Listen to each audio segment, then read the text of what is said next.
Hi, welcome to this module, which is an introduction to digital marketing. Do any of these icons look familiar to you? Did you Google something today? Or checked your Facebook maybe? Did you see that funny video which went viral yesterday? Or did you read that tweet by that famous cricketer? If you did, then you're a part of the digital world, along with 3 billion other people, which is 40% of the world's population. Wow, that's a large number. And wherever there are a huge number of people, there is huge marketing opportunity, which is what digital marketing is all about.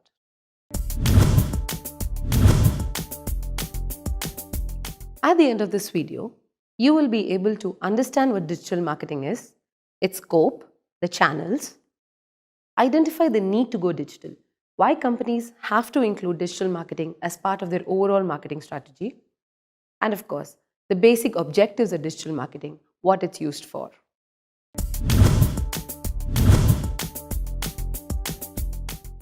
As I mentioned before, there are 3 billion people who are online today, which is close to 40% of the world's population. Who are these people? What are they doing? How are they doing it?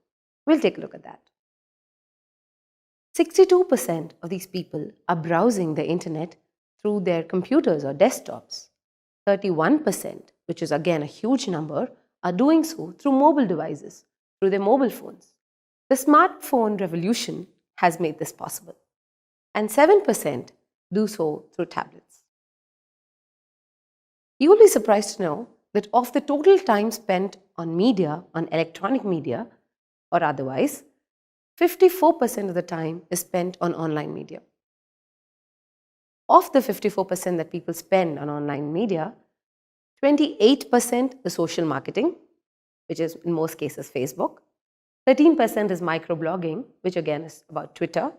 And the rest of the activities are a mix of updating blogs, reading news, watching TV online, and other activities. What does this translate? When people are spending so much time on a media, there is huge opportunity for you to reach out to them during that time. And this is a result. If you will see this graph, you will notice that budgets for paid search advertising and display advertising, both of which are fundamentals of digital marketing, have been increasing over the years. This year, it is estimated that there will be a spend of $126 billion. The increase in digital spend is almost 3 times the increase in the total ad expenditure for marketing. When we spoke about search advertising, where is this money being spent? This again is related to where is the time being spent. This graph shows you that the Google search engine has the largest chunk, followed by Baidu and Yahoo and Bing. When people invest on search advertising, they put up ads on the search network. I'll show you what I'm talking about. This is the Google search engine results page for a query office bags for women. You will notice that apart from the organic stuff that you see on the page, actually which is way down the page, the ads dominate the page. These are sponsored results and you will see a slightly yellowish orange tag indicating that they are ads. What happens if I have found a website that I want to go to and then I leave the search engine page? This is what happens. In this case, I was looking for sites about cakes and baking and I came to this website.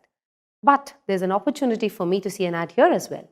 So there you go, houses for rent in Chennai. As you saw in a previous slide, 28% of your time is spent on social media, which in most cases is predominantly Facebook. But Facebook has space for ads too. In this example, you can see ads for furniture, for childwear, and for sunglasses. Email marketing is another important branch. Have you ever got emails about loans or construction of new houses or about eBay or Amazon, any new offers? If you have, you know what I'm talking about.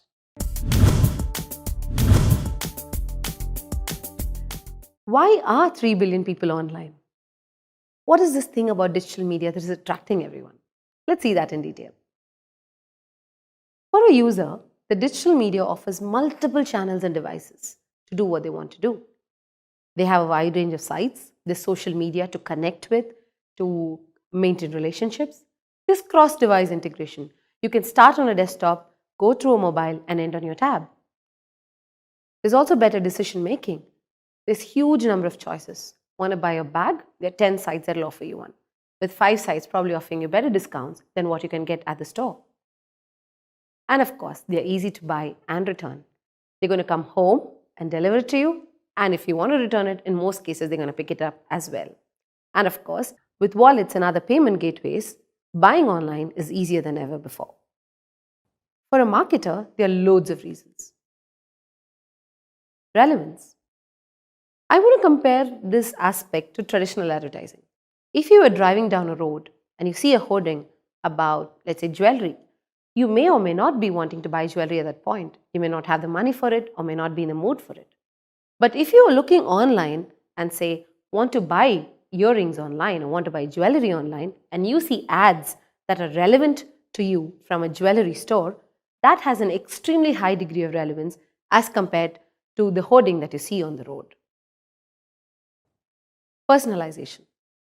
In a lot of cases, Google and Facebook and other sites that you use collect a lot of information about you, which is legal, but they can use this information to create a better advertising experience for you.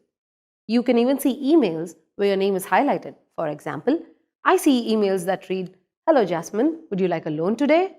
Or you could see ads that could be based on your previous browsing history. If you've been shopping for diapers for your kid, you could see ads that say, maybe you should buy a new diaper bag again.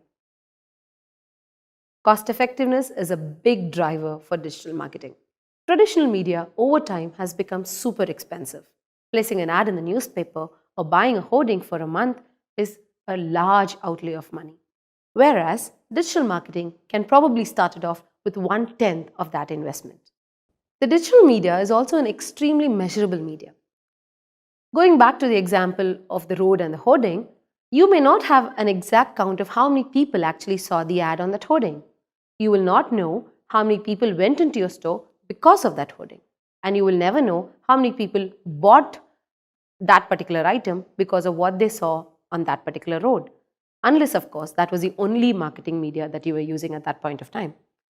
But digital media, you can track this to the very last click. You will know how many people came to your site, from where they came, what they saw on your site, and what they bought, what was the value of that purchase, and when they come back again, you can track that as well. Digital campaigns are extremely scalable campaigns. If I create a campaign for the US today, I can easily replicate it for India tomorrow. There's no permissions involved, there's no time involved. It's all done within a few clicks. How engaged can you be with the hoarding on the road? Can you talk to it? Can you change it? You can't. But you can be super engaged with an interactive ad that you see on a website. We will see examples later where you can actually make the ad work for you. You can make characters in the ads do different things by clicking your mouse around. That is engagement. What do I mean by a level playing field? If I were a small little business, obviously I will not have the monies involved to compete with a large player, a national player. But you can do so in digital marketing. You can actually decide where your ads will show, to how many people they will show, and if your ads are of high quality, you might actually end up paying lesser than the bigger players in your market. And of course, there is the ability to go viral. How many of your friends ever passed down a paper cutting to you and said, "Wow, look at this ad"? Not likely. But a lot of them must have shared a wonderful ad on their Facebook profiles. And that multiplies. That is free advertising. Let's look at the objectives of digital marketing. Driving sales and leads. This is direct response marketing, where your campaigns will get people to buy something from your website. In some cases, they may not want to buy something, but probably convert to a lead, where they will sign up for a quote or sign up for a subscription. If you're a small brand that nobody knows about, or if you're a huge brand but introducing a new product, a new addition to your product line, and you want to increase brand awareness, digital marketing is the answer. For businesses that are not really selling a product and don't need sales or leads, or not advertising a product, but just want people to come to their site, could be a news site, could be a blog about cooking, could be something about the environment that you want to talk about, Basically, you're driving people to your site, and this can be done through digital marketing.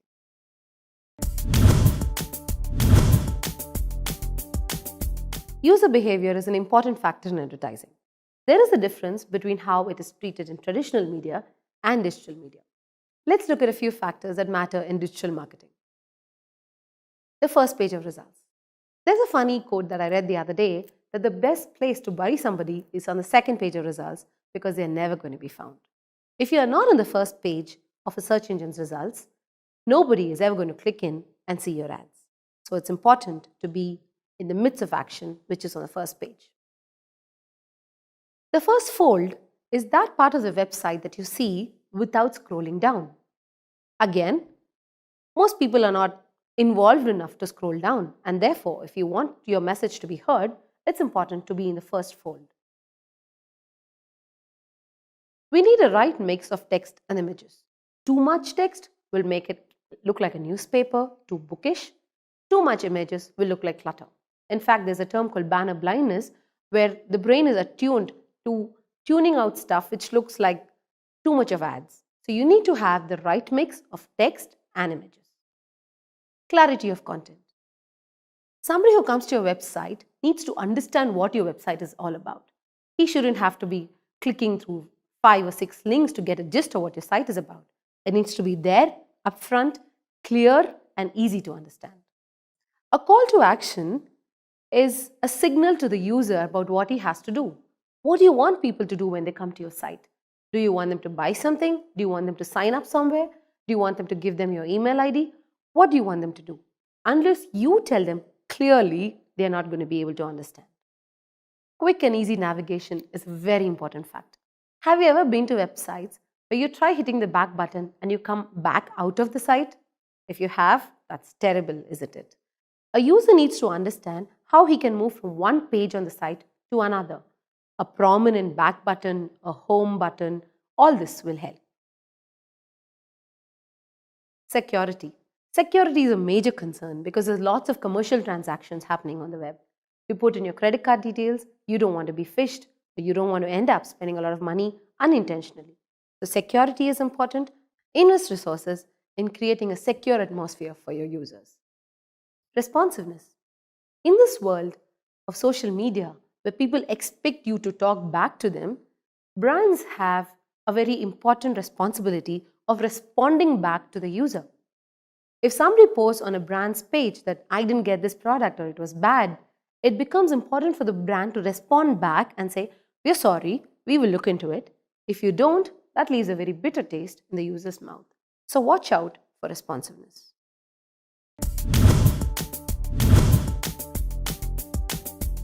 That brings us to the end of this module. Let's take a look at what we learned.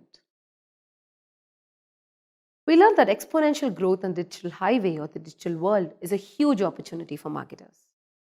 Users can be reached in various channels: search, display, social media, email marketing, and more. The benefits of digital marketing are numerous. A few important ones are relevance, measurability, and scalability. The main objectives of digital marketing are driving sales and leads, clicks to your site, or increasing brand awareness. And finally, we learned about how user behavior in the digital world is different from the traditional world and what this sets expectations for, what factors are important when you look at a digital marketing campaign. Thank you.